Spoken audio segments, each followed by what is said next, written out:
Hey everyone, it's Matt. And this is Lucas, And this is Thanks for Playing. the podcast where we break down the most iconic video games the world has to offer. Ho! Woo! I like that. I feel like you're talking I'm looking to at the me. camera now. I'm doing the camera. I'm looking right at the camera when I do stuff now. I think it's my streamer skills, my streamer instincts are really evolving. Yeah. Friendly reminder for everyone too. This is a unique recording every time the opening. This is not a, this isn't just a audio thing we throw in there. You get a fresh one every time. Not every podcast does that. Not every GameScoop certainly doesn't. Actually, they do. Lucas, before we get into any game stuff, there's some crazy news today that came out that I wanted. Did more people get laid off? I mean, I'm actually Probably. pretty sure. I don't remember. I think there was a layoff since the last recording. It's like twice a week at this point. Not Embracer. I did see some other layoffs. I don't remember when. There was a Deus Ex game that got canceled recently after being in development for 2 years. I guess that is some news. But and that was from the Embracer Group, who I forget which episode, but we did bring them up recently. But they own like every video game company, basically. We did. Yeah, I remember that. Conglomerate. But I was browsing Twitter, also known as X today, as I normally do to disassociate from my job. Mm-hmm. And I saw a crazy tweet from the man himself, Musk. They have installed the first, prototype of Neuralink onto someone officially. Insane. It is. And I know what everyone's thinking with this. I think depending on the direction this technology goes, it's very problematic.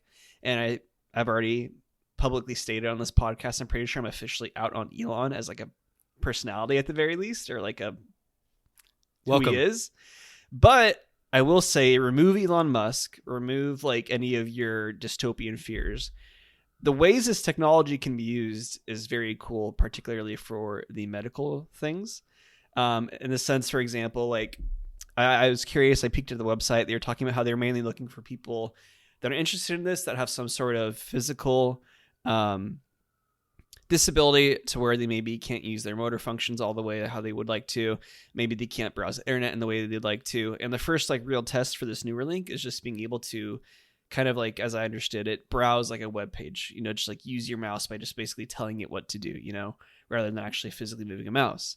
And where I was thinking man, that would be so sick, because imagine if you create a Neuralink to where, an amputee can just move their arm by thinking it. That's like the science fiction we've always thought of, but that's not totally impossible. And I think at that level too, it's probable, or not probable, but it's realistic that you could get it to a point where it's just picking up on your nervous system from your brain, the actions or whatever electrical signals are sent out the same way it would when you're moving your right arm or your leg or whatever. So it's not even something you're thinking about. It's just something you're doing.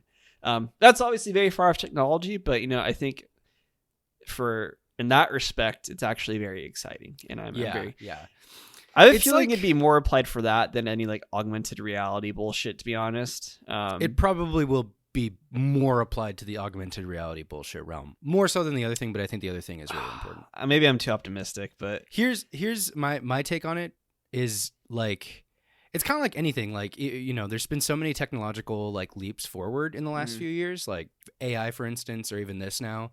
It's the thing that it can be used for the good is so sick. AI, we can use AI to decode the human genome and solve the mysteries of physics throughout the universe, right? Or we could use it to build and generate images and take work away from creatives and artists in the world, right? So obviously I'm for the other thing, the good thing, right? The advancements in good stuff that is good for human beings. And then Neuralink, I don't know, it feels like the same kind of risk reward situation going on, where I'm feeling okay, hell yeah, Matt, I'm all for what you just said. Giving people the ability to do more, people that have disadvantages, people that are disabled, just being able to give them another tool or another ability, in the future where it's affordable and doable, feasible. But then, man, Nerve gear, bro. I know. The dark side. The dark side is we're all just in the Matrix pretty soon. Yeah. Honestly, though, I'm just gonna say it. If I'm in the Matrix, I'm taking the blue pill every day. You won't even know you'll never be able to know if you're in the And Matrix. that's the beauty we're, of we're it. there. We're head there. We're Yeah. heading there for sure. You know, Wait, which one's the blue pill? just go back. You don't know what happened. Just go back in there. Oh, dude. Because there's that red, one line I'm I red think pill, with the ginger guy where he's like, I know the steak ain't real. Yeah. Taste real. Yeah. Hey, And that guy.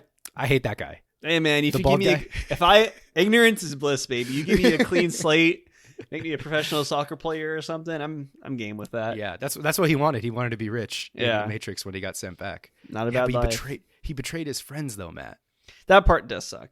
Yeah. But also, his friends weren't being very nice, if I remember correctly. I don't know. I watched Matrix like a year ago for the first time. So. Okay. Speaking of futuristic afterlife scenarios, Yeah. That I'll wasn't bad. allow that. Yeah. All right. Kick us off.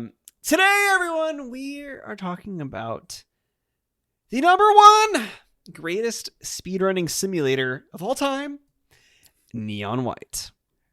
Neon White. That is right. Woo. 8 out of 10 from IGN, 9 out of 10 from GameSpot, 8.5 out of 10 from Destructoid, a whopping 89 out of 100 on Metacritic, the first-person action puzzle speedrunning game developed by Angel Matrix and published by our favorite Matt, Annapurna Interactive, publishing this one.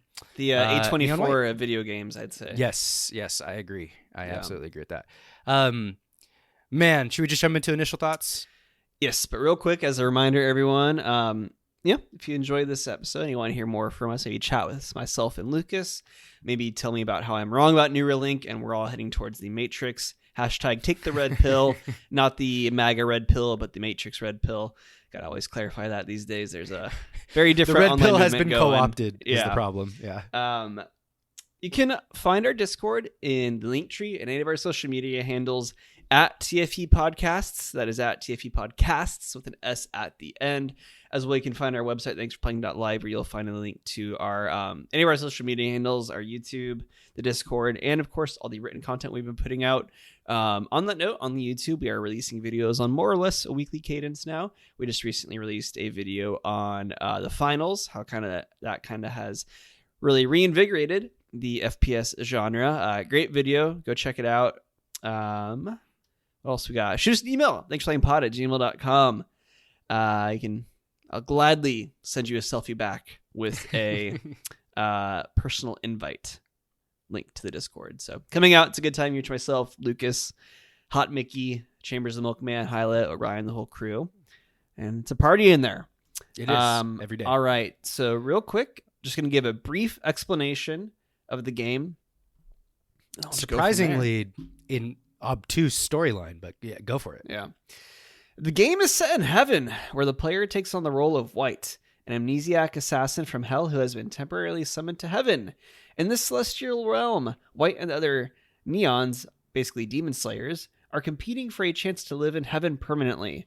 Not really permanently, only a year. They must eliminate demons that have invaded heaven, and the fastest and most efficient slayer will win the coveted prize. Though, as White gets back some of his memories, the player discovers there's much more to this heaven that meets the eye, and the journey to uncover the secrets of heaven and the competition, as well as White's past with his crew, begin to unravel.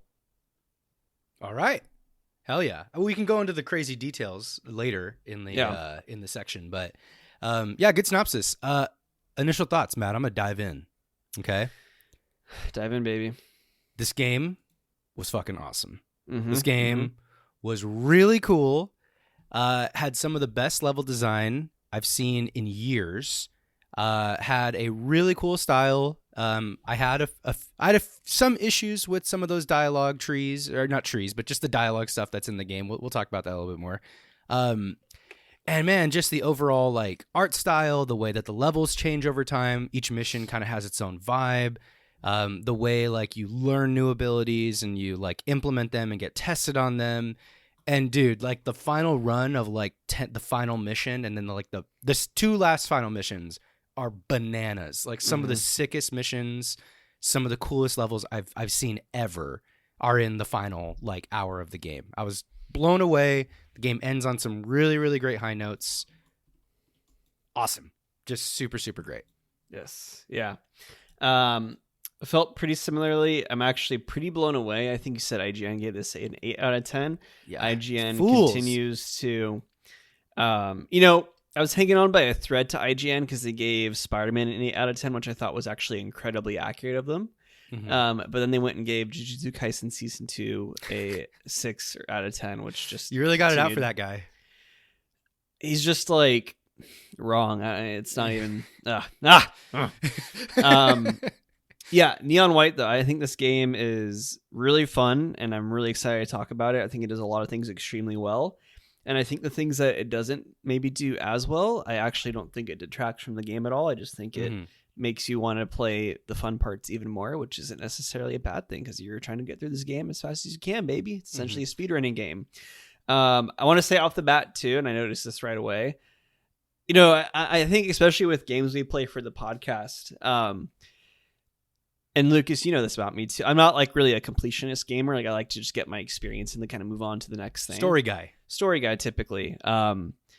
This game, I can't remember the last time I played a game where I continuously wanted to go back and beat my score and like do better. The game has an incredible system to where it like ranks you against your players. I was actually kind of pissed yesterday because I think you were playing a lot of the levels after me. Yeah. So you had the chance to go and beat my score. And I was like, I don't have time to go back and beat all these. Yeah. But you can like see how your peers did relative to you on a certain level.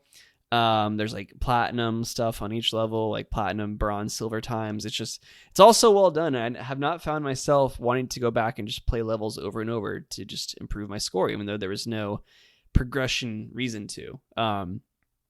So hats off to that game for this. And I'm excited just to kind of dive more into it. And, this is an incredible game. I do want to shout out the developer. Actually, Ben Esposito or Angel Matrix?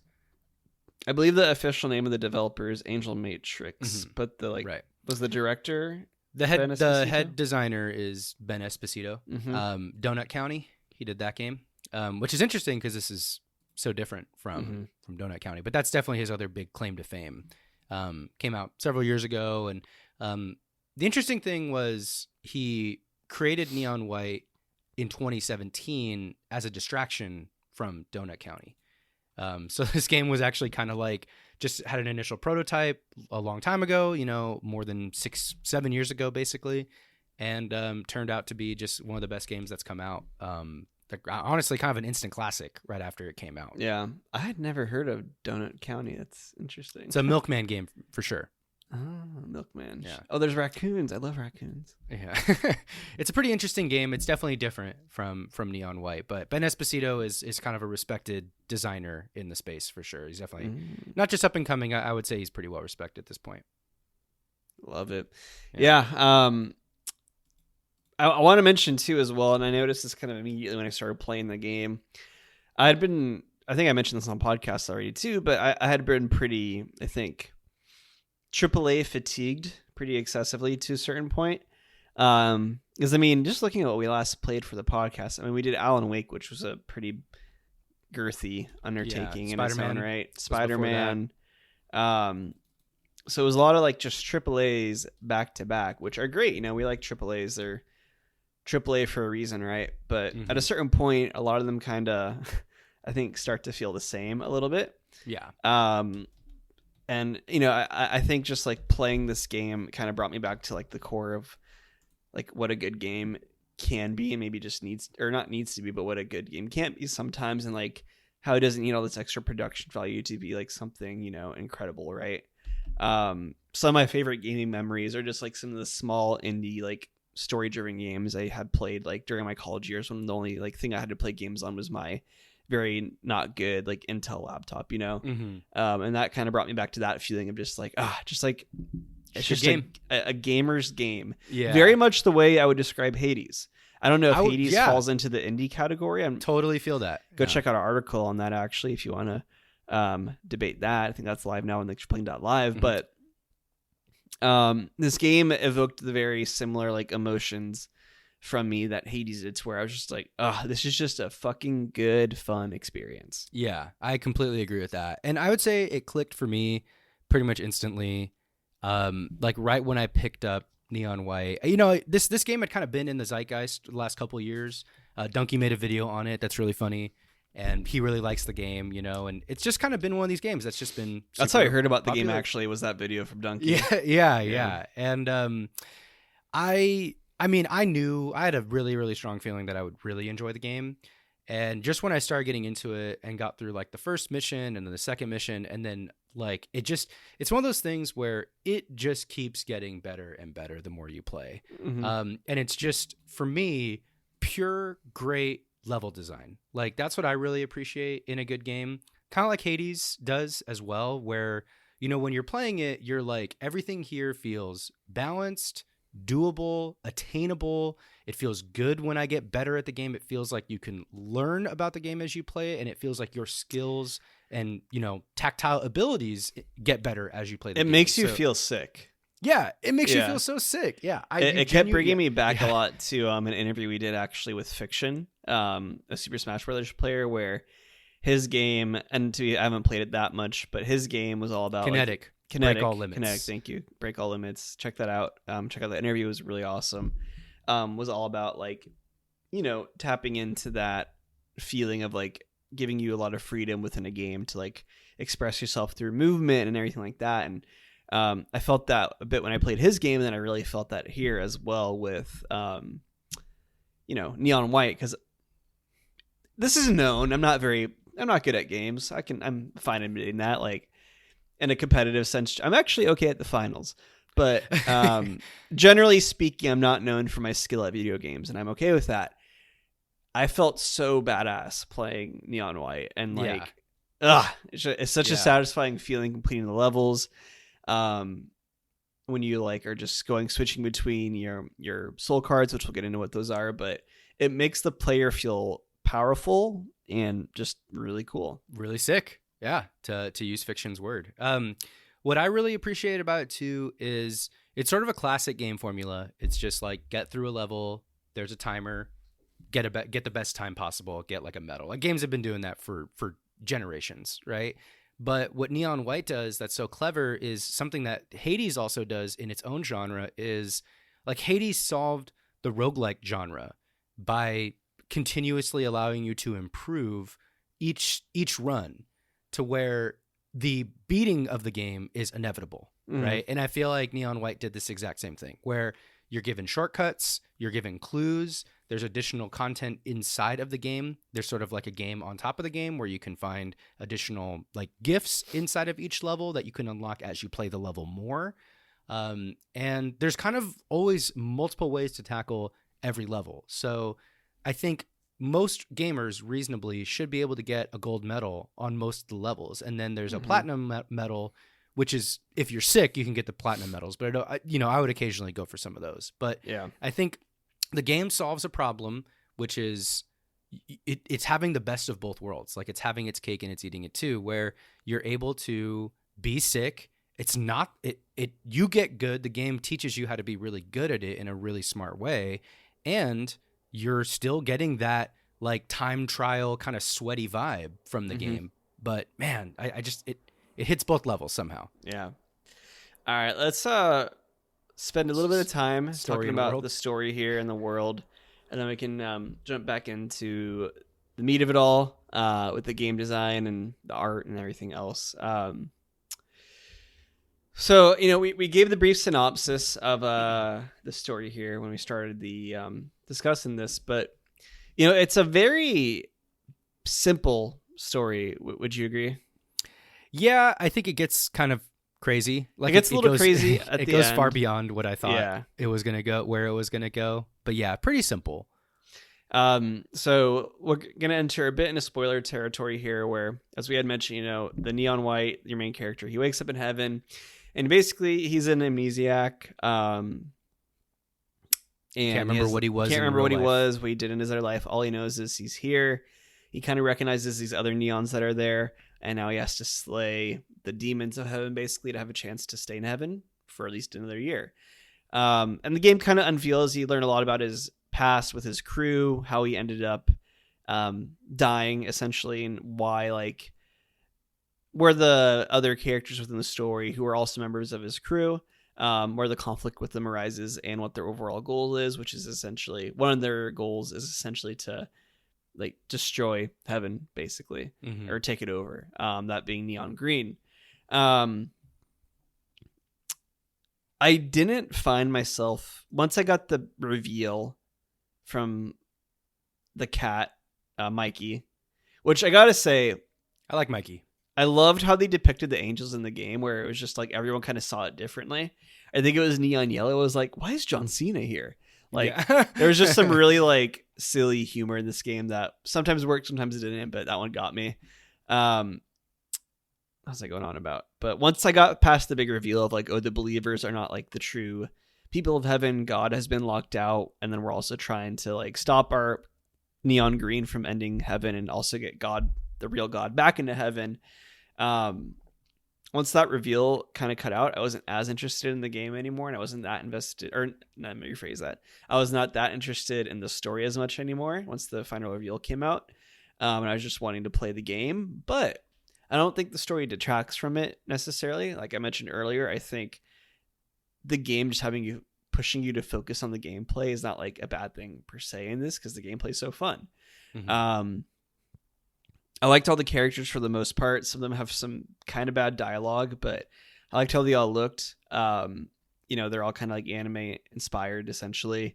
And everyone kind of has like a unique trait, like Neon Yellow is the happy-go-lucky guy, and I really enjoyed him before he got spoilers Killed. offed, or whatever the equivalent of killing. And that's all kind of murky actually still. What happens when you get killed in heaven? But I know. Where'd he go? Neon White, which is kind of like, I thought he was kind of like symbolic of remorse. Then there's Neon Red, who is kind of like all about forgiveness because she forgives White. Then there's Neon Purple, who is Violet. like this Violet. Thank you. Who's like this kind of like insecure girl who wants to just like get approval. And then there's Green, who I decided to recommend or represents lust.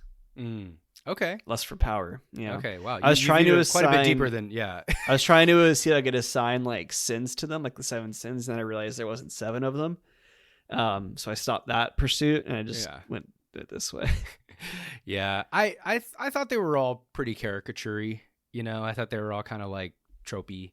To me, I won't say that the dialogue was not entertaining. I thought the dialogue was fairly entertaining, but I think just for those It's like that campy. Is that fair to say? yeah, it's campy, but it's kind of in this weird zone where it's hard to tell if it's accidentally bad or actually bad.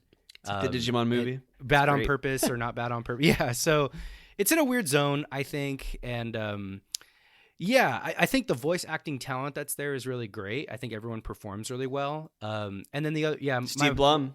Yeah, Steve Blum, GOAT, like serious GOAT status. So I'm very impressed they got him for that game. Yeah. Must have been Anna Perner's money. He did great.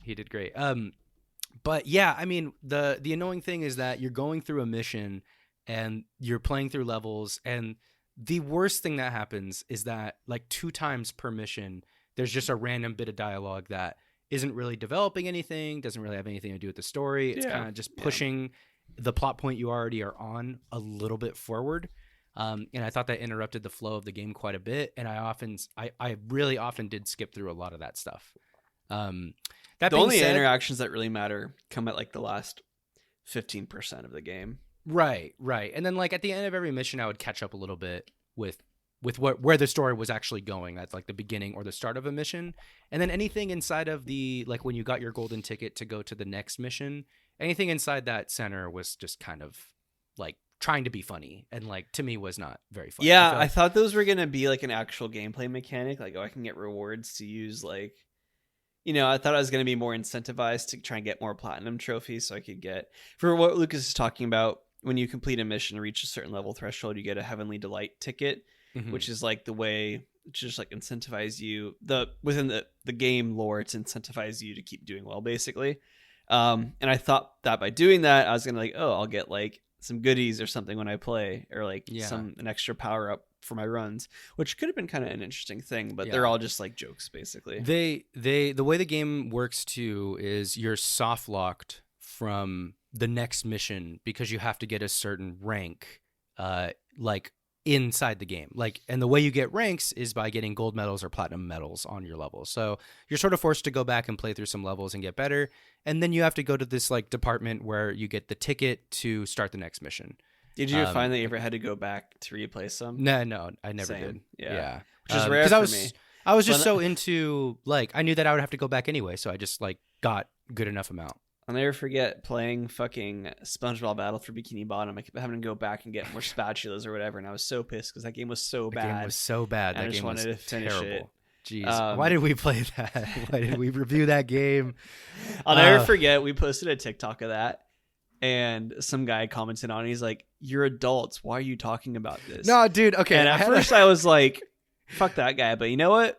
He might have been kind of right. Yeah, I had a crisis about that TikTok because like I think we were trying to break down like the movement. I was like, yeah, man, like I feel like they should have added another like a roll or something, or maybe some sort of animation cancel, like something in the game to make like the feeling of moving on the world like work a little bit better. And then the comments just like, bro, it's SpongeBob. Yeah. And I was just like, damn. Prime example of what am I not doing? the right audience. Yeah, exactly. We were trying to like we were reviewing it. It was a game. We're trying to squeeze like juice out of like nothing fruit. Yeah, of like a raisin, a dried orange. Yeah, it just wasn't right.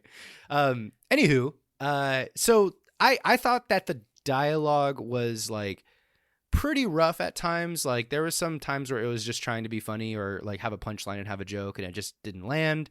Wasn't funny, all that kind of stuff. And then near the end of the game, I actually did appreciate the fact that they kind of went there. Like when it's just like when you're learning about what's happening and it's just like, oh, heaven, God got locked up and heaven is going to be destroyed and Green is going to destroy the whole universe using the Book of Death. And it's like, okay, yeah, I'm into that. The stakes like, ramp up extremely quick. Yeah, it like within an hour, all of a sudden, like an hour of gameplay time, it's like you went from speedrunning and killing demons in a competition in the game world to like, oh my God, God is dead. We need to find God and resurrect him, essentially. Yeah, so I did appreciate just like in the tradition of just like RPG stuff or just like intentionally obtuse like stakes and stuff. I did appreciate that a little bit. Yeah. And depending on how you perform during the game, or like how many basically kind of extra collectibles you procure, you do have the option to potentially get a different ending within the game. Kind of like a good ending, I suppose. There's a good ending and a bad ending. Yeah. Which ending did you get, Lucas? The bad ending. Yeah, Sam. That's the only option I had. Basically, at the end, you're given the option to either condemn Neon Green into a life, turn him into a demon essentially, which is like an awful end for him, or to be I guess the impression, if your name is written into the Book of Life, that's heaven for you. You get saved. Yeah, you get saved. Yeah. And I think he doesn't write Neon Green, or he doesn't write Neon White into the Book of Death, but he just like puts him in purgatory basically. Yeah, that's how I understood it. And then Mikey even says, "Oh, there's always next year," which confused me because I was like, "Oh, wait, so do they still actually need the neons to like come back and slay demons for them?" I think that was just breaking the fourth wall to say like try save. Again. Yeah. But yeah, God's a tough customer. Yeah, for sure. Should we jump into game design? Yes. I'll start here. So I talked about it earlier, and just seriously, the way this game ups the level to like the end game is so amazing. And one thing I really appreciate with games is where a mechanic is introduced and then the mechanic is like elaborated on, then the mechanic is taken to the next level, then you're tested on it, and then it becomes part of the language of the game, right? Mm-hmm. So for instance, the first thing that you learn is just so we should probably talk about how you play the game a little bit. So basically you're running through these levels trying to get from point A to point B, kill all the demons in the level, and get to the end goal, right? The way you do so is you pick up these little cards that represent guns. Each one of them has a different firing style. That's like a shotgun or machine a revolver, gun, RPG. a machine gun, an RPG, a rifle. And then you get a one-time ability, where you throw away that card, you throw away that gun, and then you get to use just an ability that represents or that just comes from that gun. So when you throw away the pistol, you just get a double jump. You just get a midair jump. When you throw away the rifle, you get like a dash straight through the air. When you throw away the shotgun, you get like kind of a boost, kind of like an attack that goes in any direction that you're facing. So at first in the game, you're kind of just like walking along, you find the pistol, you double jump, and you complete the level. And then it's like, okay, what if there were 2 guns in a row? Okay, so you got to get the first one, throw it away, grab the next one, throw that away, and jump up the platform twice. And then it starts getting crazy where it's like, okay, now you got to shoot a guy in midair before you throw the gun away. And then it's like once more stuff starts getting introduced, you start speaking the language of the game to itself in this way that is so satisfying, where to the end point, you are just so locked in with like every single ability and what it does that, like, I don't know if I called it flashing to myself, Matt, like flashing a level, when you're just like, you just do it first try and you're just I figured everything out on that. Like I immediately knew. There are a few where I got platinum the first try and I was like, oh my God, I'm sick. Cup. Yeah. You're like, I'm sick. Yeah. Yeah, dude. And especially when like, okay, so I'll give a very specific example. There is an enemy that they introduced midway through the game that's a tripwire. If you walk into the tripwire, it's just a laser shooting. And if you walk into the tripwire, you just immediately die. Right. And what sounds easy enough, but what they start doing is they start putting enemies behind tripwires. So when you destroy the enemy, the tripwire immediately shoots you if you're standing in front of the enemy. And then at the very end, I don't know if you remember this level, Matt, but there's a level where you start a tripwire trigger and you have to beat it to the very end because there's a platform that the tripwire is destroyed. That, like, my jaw was on the floor when I beat that level because I was like, what is this? So and then sick, you just see it going, and then you're like, oh my God, they took the mechanic that they introduced at the beginning of this mission, brought it all the way to that level that you didn't know it would go to, and you're just like, and then you beat it. You like you use it to your advantage, or you like figure it out. It's like they make their own rules, and then they figure out how to make the rules as cool as possible. And dude, just blown away. Yeah, blown away. One of the things that I love most about this game too is the fact how like there's a resource management aspect to it too. Where, yes.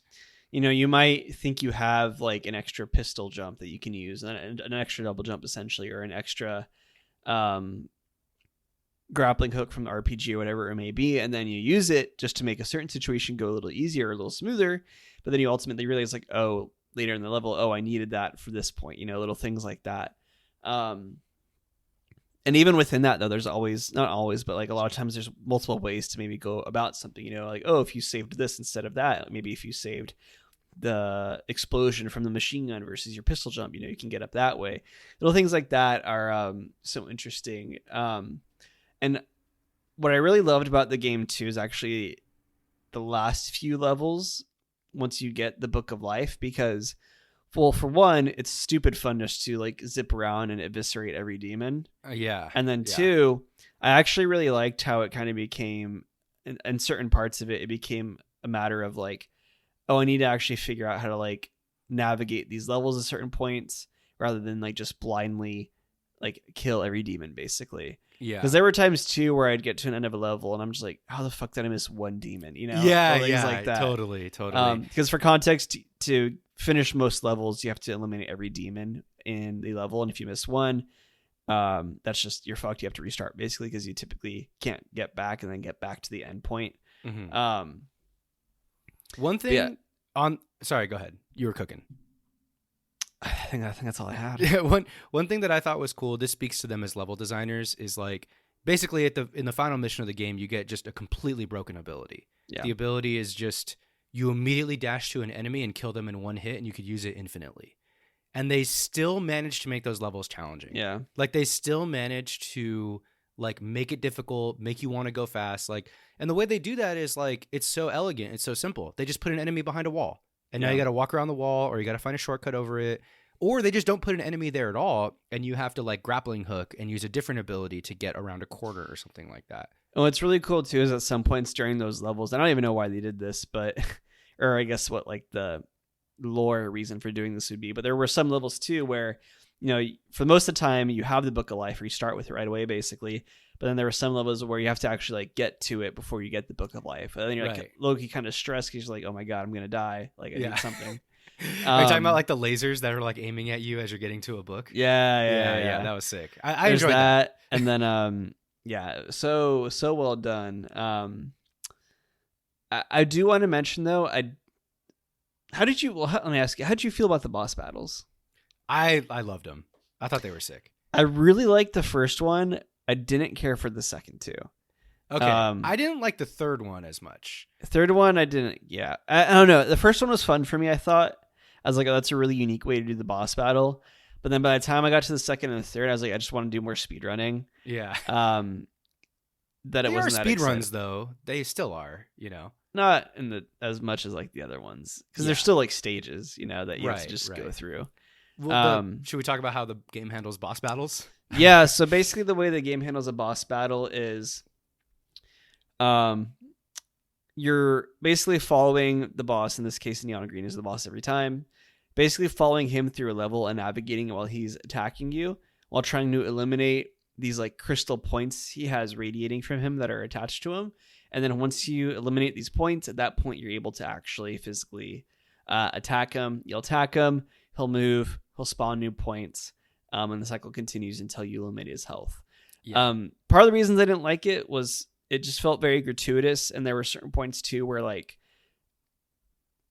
when I eliminated, there was no rhyme or reason when I would actually be able to attack him. Sometimes I would eliminate the crystals, then he would immediately move, and then he would just get new crystals. And other times it's like, oh, now you get to attack him. Like there was no, I guess, consistency or like rhyme or reason. It felt very arbitrary, which I didn't like. It felt like, because I feel like this game does very well of operating off of rules, where like it lets you know what you can do. You know your abilities, and you have to just use the abilities given to you to get through level. Whereas like with these boss battles, it was just like, this is just arbitrary, just pushing me through like a weird narrative boss battle, I guess. Yeah. I get what you're saying. I think for me, like I didn't know the game had boss battles. And then when you do fight that first boss battle, I was really impressed with how they managed to merge the idea of a boss battle with their stage. You're basically getting attacked the entire time while trying to do a level. And I thought that was just really cool. Like I just thought that the game like managed to go there. And I had a note here in game design on my note sheet where like one, I thought it was really cool how the game managed to handle long levels, like the third temple. I don't know if you remember that level that didn't actually have a single enemy on it. It was just a very long obstacle course. I thought that was really interesting. And then the boss battle or the boss battles. The second boss battle is long as hell. It's like 5 minutes. So it's like you're kind of stressed. That's why I hated it too, because like if you there's no checkpoints on these levels. So yeah, if you mess up, there are even points too where I didn't die, but maybe I just like messed up on my resource management a little bit. Yeah, and I couldn't get to the next part. I think I got stuck. I was 3 minutes in. Fuck. Yeah. I think that was pretty frustrating. To me, that's like getting the heart really pumped. Like it feels like there's actually stakes on the table. It did. So like when you do finally beat that boss, it's pretty fun. Like it's like my heart was beating in the final boss battle. And that final level too, that's like 5 minutes long. That's like a ton of like, it's just massive. It's called Marathon. Yeah. My heart was beating by the end of that level too. So I thought when the game got to a little bit more of a challenging point, it was pretty fun because when you finally did nail it, it was cool. But I do agree with you in terms of like they were confusing levels compared to the other levels because that was it too. They were just confusing, more than anything. Yeah, they were for sure. Because there were points too where I was like, I'm gonna lose because I am confused on where I need to go right now, type of thing. Right. There was on the IGN channel or the IGN series, devs react to speedruns. I was watching the devs of Neon White react to the speedrun of it, and you can kill Neon Green even before you're supposed to. Like you can just deal enough damage to him fast enough. Yeah, it's wild. Yeah, and there's an achievement for it too. So they I have to, because I was actually wondering about that too. Because especially I think in either the second or the third boss fight, I noticed in between his little dashes, you have like opportunities to shoot him. But I was like, there's no way I can get enough damage in before people are able to do it. I'm gonna probably watch that after we finish recording. Yeah, it's fun. Those guys are Crazy. Hearing Yeah. devs talk about how their game is supposed to be played, especially something like Neon White, they're like, "Oh, is that an intentional shortcut or is that not an intentional shortcut?" It's like, that was actually intentional. Like we knew that was there, kind of thing. Yeah. And then like they also talk about like tech. They're just like, "Oh yeah, so the tech is you do this." Like it sounds like they're talking about a fighting game almost. Yeah, yeah. It's like, "Oh yeah, so the water actually works like this, so you could tech it this way and all this." It's really interesting. You should check it out. One other thing I really want to give props to this game for, something I love when I play either, and I've actually gotten this feeling from the finals recently too, when you dive into a game enough, like for example, when I played soccer, there'd be times in a match or in training or whatever where I would realize I would do something, right? And I'd realize like that thought process for me to do that action, like it's like in an anime when there's like a slow motion cut, like you go in a person's monologue and they like process all this information for like a minute, a flashback, but it's like only like a 0.5 second interaction. Mm-hmm. That would happen to me in soccer sometimes where like that'd be my favorite moment because I'm like, oh, I've done this enough to know I can process the information that quickly that this is the right decision to make. Same thing would happen to me in the finals Same thing happened to you in Neon White. In Neon White, where, you know, like I'd be in a situation where I would realize I need to react super quickly. I'd be like, oh, I need to really quickly press Q, switch to my other thing, and then I can get past this part. Like those little moments in games are my favorite. And this really invoked that feeling. And the reason I was bringing up the finals too is because I've had that a few times in the finals. Like the other day, I realized my gun was about to like run out of ammunition before I could kill a guy. Mm-hmm. Then I also noticed there was like an explosive barrel next to me. So I just shot the barrel real quick instead. Like as I was about to run out, I was like, oh, I'm a god. Yeah, that's sick.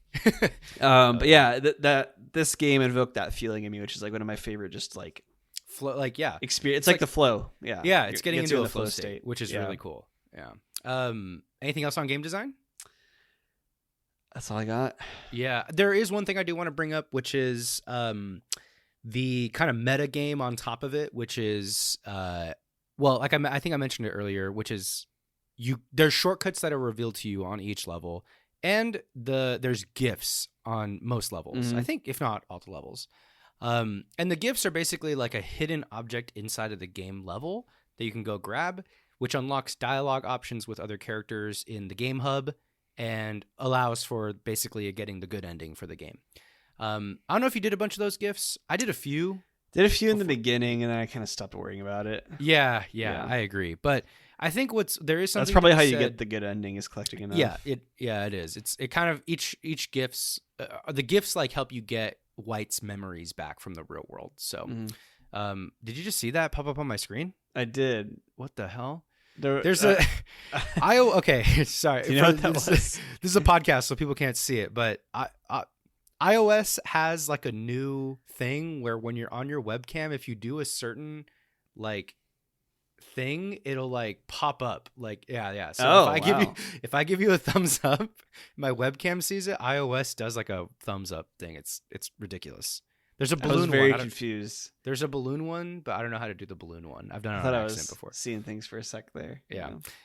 There is something to be said that there's so much juice on these levels that not only are you able to find the shortcut, find the best way to do it, even beyond the shortcut, find the most optimal way to do it with your own ability, but then there's also like hidden objects in every game level or most game levels, and I think that's really cool. So like even we played through the whole game and there's so much content left to find in this game, and I think that's just really great because they managed to stack on all these additional systems on top of these levels. It kind of just speaks to the care that they put into it and how much extra stuff there is to do. It's not just level by level. There's like a meta game on top of it, and I think that's really awesome. Yeah. And also the leaderboard with your friends after a level is done. It's the best. That's the best. That's really sick. I saw my cousin. I saw Johnny. You just phoned it. I saw you just phone it in on like mission 9. It was all bronze. Yeah. I was like, that was lazy. Oh, the final level. There was like a string of missions where you got bronze like in a row every time, and I was like, because I think Matt didn't replay these. He just was tired one day. Yeah. Especially the last slew. I think it was actually 9. I was like, I'm kind of tired. I need to beat this game. Yeah. Not that I wasn't enjoying it. It was just like, yeah. Because I really jump stuff. Was it the rocket jump levels? No, actually, I loved those rock. I might have just done those slow, but I loved those levels. Yeah, those were sick. But yeah, there was a couple where I was just like, damn it, Lucas is gonna see this. Like, Yeah, I saw all the bronzes. yeah. I would love to see you. I wonder who of us had more. I'm sure maybe we were tied. Yeah. What was your rank at the end? Do you remember? Oh fuck. Mine was like 32. I want to, yeah, somewhere in the 30s. I don't remember where. Maybe Okay. even 40s. I'm not sure. But Okay, we were probably Yeah. around the same. Should we jump into art style? yeah, I didn't really have too much to say about art style here. Actually, I think it's the engine's running on. I forget the engine off the top of my head, but like it's not that. Oh, it's Unity. It's Unity. I want to say. It is.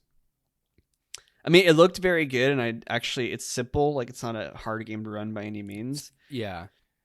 It's got like a Um, minimalist sort of thing. It's a going minimalist for it. style for sure. I loved the level design. I actually really did like the level design, how everything looked when we got to as far as the aesthetics of the levels when we got to The city.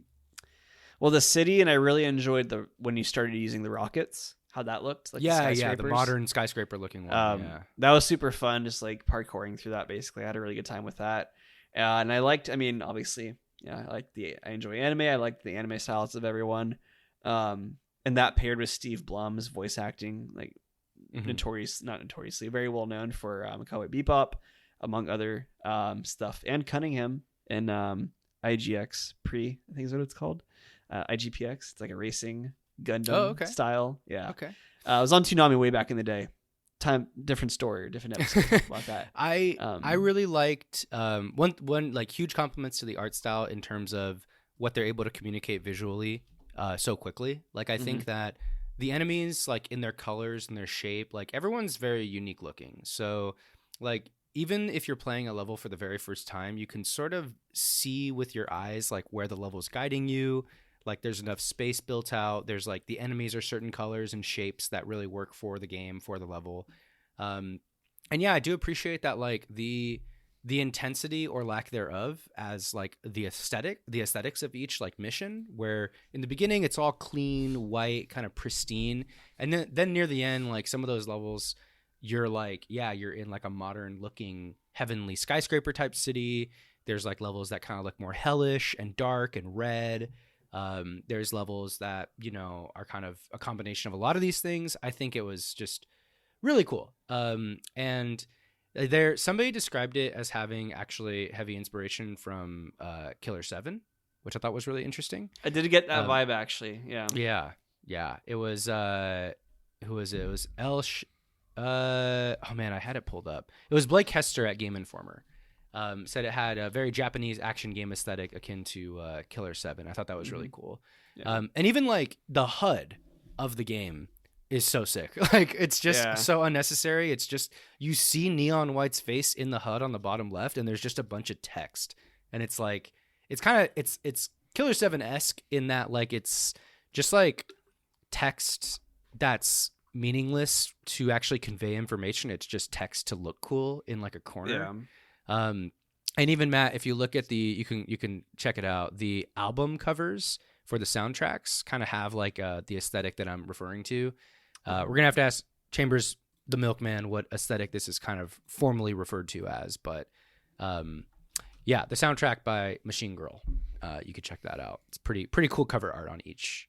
Very much so. Yeah. Cool type, I guess I should say.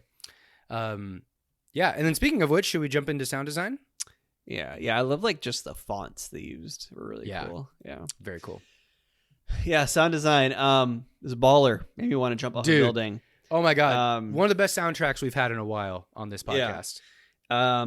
So high energy, so fast paced. It just contributed to like the adrenaline of the game. And yeah, the machine girl, that was her name. Machine Girl's the group. I think it's group, two dudes actually. Yeah. Absolutely crushed it. I was listening to the kind of something I always do with games for the podcast is while I'm writing my notes, I'll listen to the soundtrack. Yeah, I was kind of hard to focus because it was so hype. Yeah, I agree, dude. I loved it. Even just like what's the word? The ambiance they use, the sound they use for when you're just like in the not the main menu, but like in Heaven Before a Mission, I guess I really liked too. And the VAs killed it. Steve Blum, I thought, was really well done. I think Violet played exactly what she was told to play, probably directed to play, did it very well. I loved Neon Yellow. His voice actor really captured like the kind of fun-loving idiot, basically. And then Neon Red killed it as well as the Angels and the Believers were really well done. I thought actually, they did very well like capturing kind of like the pretentiousness, like the pompous attitude of them through their voice acting, which I thought was well done. Yeah. And yeah, I loved it all. The guns sounded fine. Not really a lot to do there, but yeah, all well done. Yeah, I thought all the voice acting performances were great. The soundtrack is honestly just one of the best video game soundtracks I've heard in quite a while in a podcast game that we've done. Probably going on the video game playlist, like on YouTube for sure. Some of those tracks are hidden. Yeah. The main theme is really, really great. I think it's called one of the main themes is like Virtual Ocean, I think. Is really great. I have a quote from Esposito, the designer. He said he wanted the music to fit the vibe of, quote, a lost PS2 or Dreamcast game, which was sort of the direction they gave, which I think it totally, totally works. It's a little bit throwback. I mean, this game could have released on the PS2. Yeah, honestly, if it was like a little bit more low poly, this would have been like totally the kind of game. It's like very minimal. The music fits the era for sure and the aesthetic, But yeah, dude, I mean, great EDM, like stuff that's like pretty melodic and like just nice and angelic near the beginning, and then it's just straight up like bangers near the end, like some of those like just breakcore shit. Like it was great, man. Seriously, nothing but great praise for the sound design. Absolutely, 100% agree. As always. NPC award. I'll go. I got Yellow. Okay, I got Red. Red. Okay, I liked Yellow. Just a fun-loving guy, and I appreciated that. Kind of he's only really involved pretty early in the game because unfortunately he gets killed off relatively early. But I really liked that he turned out to be a good guy, even though White was so like sus of him. So I give mine Yellow. Yeah, nice. I'm doing Red because she's kind of the other good guy of the story. And there's that level where you chase her down. Yeah. Which I thought was a really interesting. Again, like the thing where they introduce all these concepts and then play with them. The level where you chase down Red is kind of an example of that. Yeah. Not the funnest level, but really interesting that they even kind of went there. Really cool that they went there. Companion piece pick. I'll go first on this one. Go for it. I'm going with the album Drugs by Aphex Twin from 2001. EDM album, something I really loved and listened to back in high school. Who's it by? Some serious bangers. Aphex Twin. And yeah, I mean, it's a very diverse album. There's just like super insane fast EDM on there, and then there's also quite a bit of melodic tracks that are just very slow and very piano-y on that album. So it kind of reminded me of this soundtrack. I'm gonna add one of these to my like list so I don't forget. Yeah, I'll send you some stuff. Please do. Yeah. What was your companion piece pick? Oof, I got Psycho-Pass. The anime Psycho-Pass. Okay. Yeah. The music kind of reminded me of it. I don't think, and there's kind of not really thematic similarities, but they're also. Actually, no, I'm not even gonna. There's not really thematic similarities, but the music just really reminded me of it, like the main theme in particular. Yeah, and it's kind of all about judging people, which I think. I mean, obviously in Psycho-Pass, it's all about judging people preemptively, and I think there's some of that a little bit too, as well in Neon White, but mainly did it for the music. Yeah. Okay. Nice. What was the other one that we had? Oh, favorite moment. Marathon. That level is just outstanding. Just like they threw every idea at the wall, made it work. It's basically the very last level that you play before the final boss, and just wow.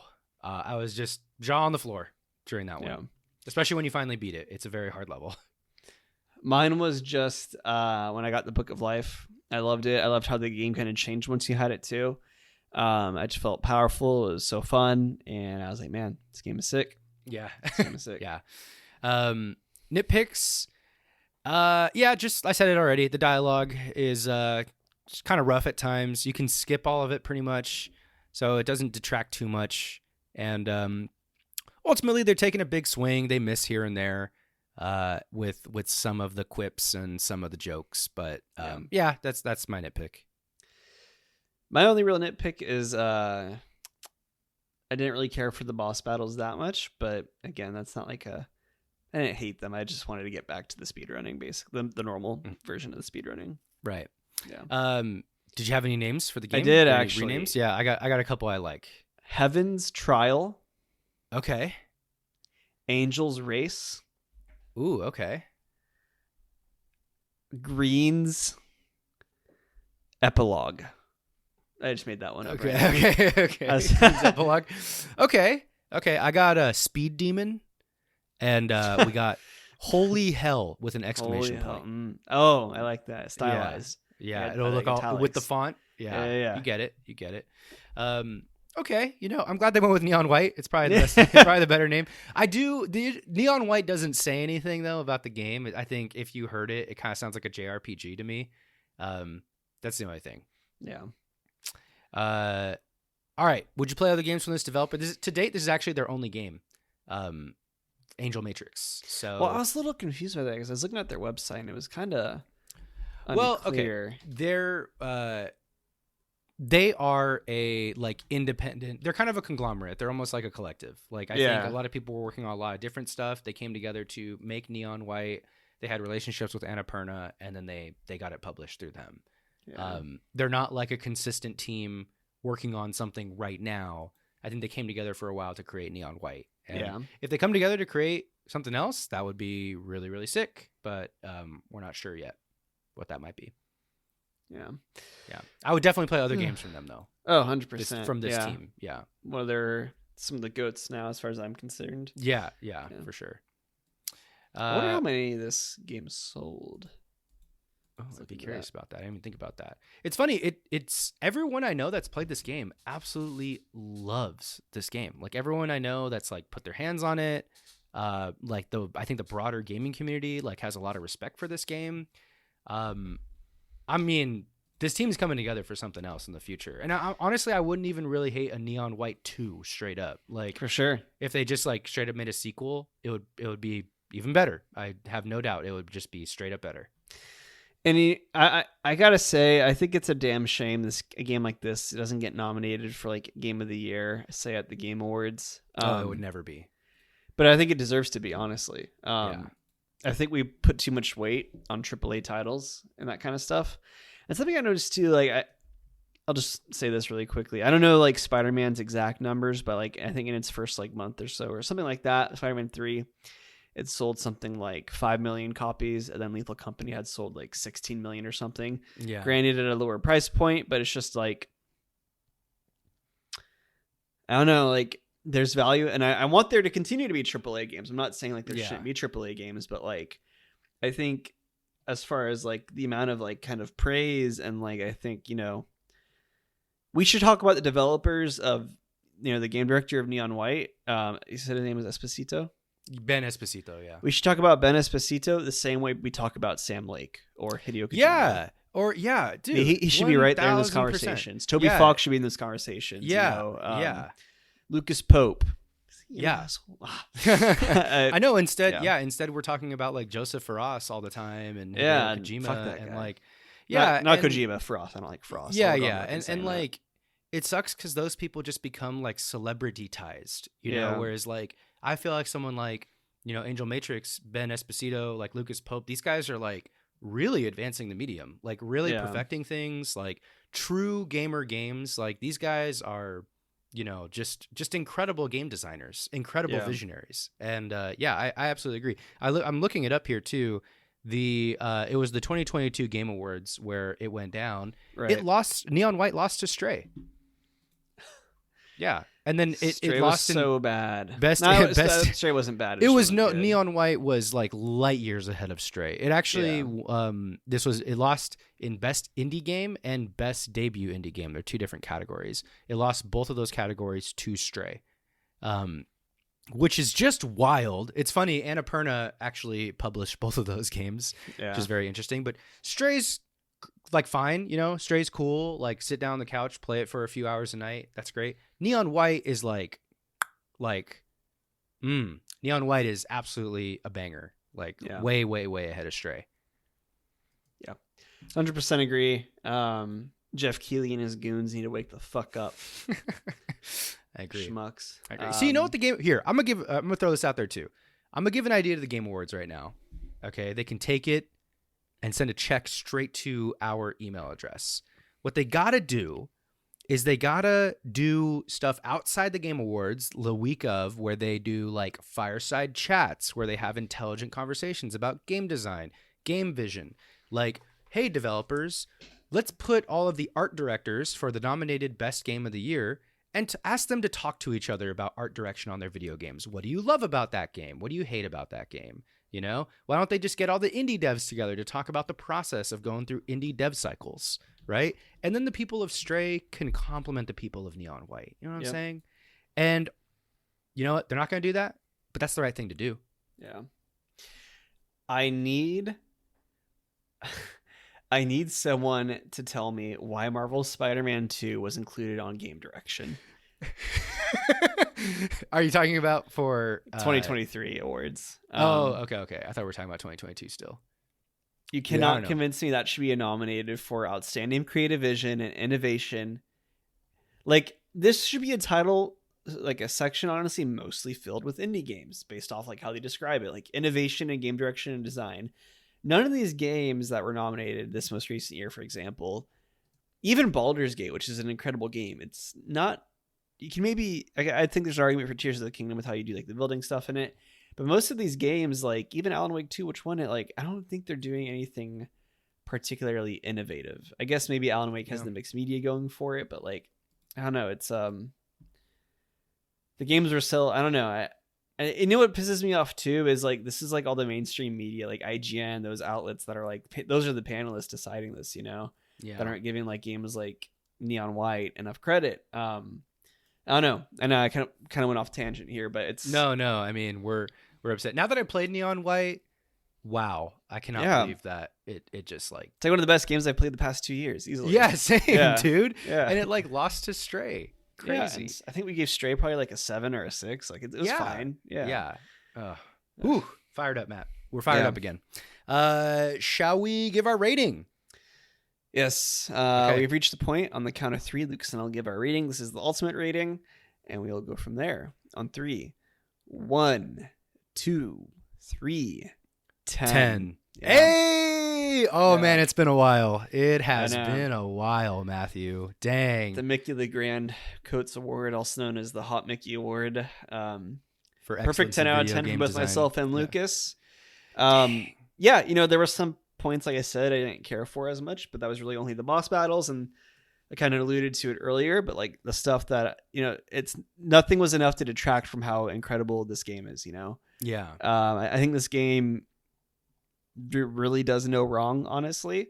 Maybe the story is a bit cheesy at some points, or not cheesy, but maybe the voice, the dialogue's a little corny rough points, but like this is just a really fucking good game, and everyone should play Neon White. And I bet you Jeff Keighley hasn't even played Neon White. I think this is the 4th 10 we've given out. So we got Undertale, right? Undertale. We got wait, where'd it go? I just had it on my sheet.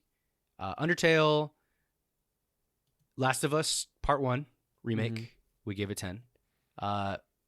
I thought that Before Your Eyes we gave a 10. Oh yeah, Before Your Eyes was a perfect game as well. Bro, I cried so much playing that. I know, me too, dude. I was a mess. That game was out of control.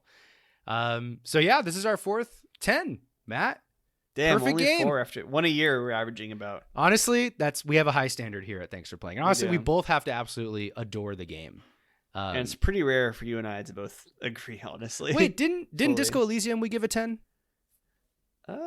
I don't have it on the sheet noted, but I feel like we did. I think I might have given it a 9. Let me see if I can find my notes real quick. A lot of games have come close, for sure. A lot of games have gotten double 9s, but wow. Oh, man, we didn't give Elden Ring. You gave Elden Ring a 9, bro.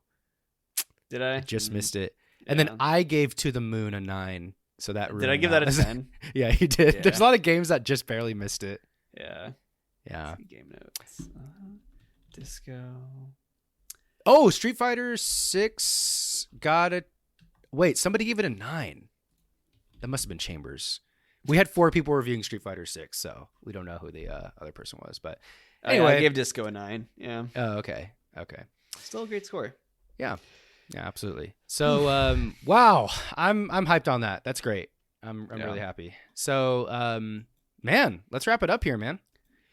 Yeah, you know what's fun too is like I was already pretty sure I was gonna give it a 10, but like a lot of times when we're recording too, like I might be at like a 6, that might go down to a 5, or might go up to 7 or whatever. Yeah. But this was always pretty solidly at 10 for me. Yeah. All right, everyone. That's all we got today. As always, we can find the podcast at TFP Podcast. That's TFP Podcast with an S at the end. Or you can choose email at explainpod@gmail.com. Let us know what you think of Elon's Neuralink, and let us know if you play Neon White. Better yet, join the Discord. Find that link tree to any of our social media handles, or go to our website, thanksforplaying.live. You can find all the links there. Follow me on TikTok at Good Idea Matt and Instagram at Good Idea Matthew. I am posting funny content. Yes. I'm getting followers and likes, so it must be, that's the deciding factor. The internet thinks I'm funny, so now I'm funny. Follow me there. Follow the podcast. Go to YouTube. Subscribe to go the to YouTube. Subscribe to the YouTube. Comment. Like, comment, subscribe. Comment on our articles on our website. It's the year TFP, baby. This has been. Thanks for playing. Catch you next time. Skip it up.